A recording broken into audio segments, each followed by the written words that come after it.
Hi friends, നമുക്കിന്ന് ചക്കക്കുരുവിൻ്റെ പാട കൊണ്ടൊരു മെഴുക്ക് പുരട്ടി ഉണ്ടാക്കാം. അതിന് എണ്ണ മൂപ്പിച്ച് അതിലേക്ക് കടുകും വറ്റൽമുളക്, കറിവേപ്പില, സവാള അരിഞ്ഞതും കൂടെ ചേർത്ത് നന്നായിട്ടൊന്ന് വഴറ്റണം. സവാള ഒന്ന് വഴണ്ട് വരുമ്പോൾ അതിലേക്ക് മഞ്ഞൾപ്പൊടി,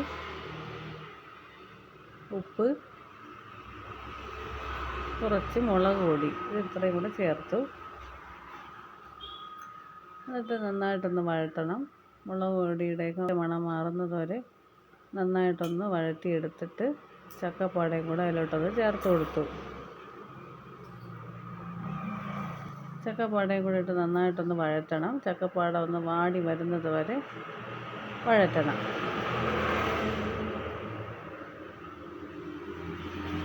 വഴറ്റിയതിന് ശേഷം വേകാനായിട്ട് അടച്ചു വെച്ചു. കുറച്ച് മൂടി തുറന്നപ്പോൾ അത് വെന്തൊന്ന് ചക്കപ്പാടയൊക്കെ വെന്തിട്ടുണ്ട്. വളരെ ടേസ്റ്റി ആയിട്ടുള്ളൊരു മെഴുക്ക് പുരട്ടിയാണേ. മെഴുക്ക് പുരട്ടി റെഡിയായി. നമുക്ക് മെഴുക്ക് പുരട്ടി കോരി ചോറ് കോരി കഴിക്കാൻ പോവുകയാണ്.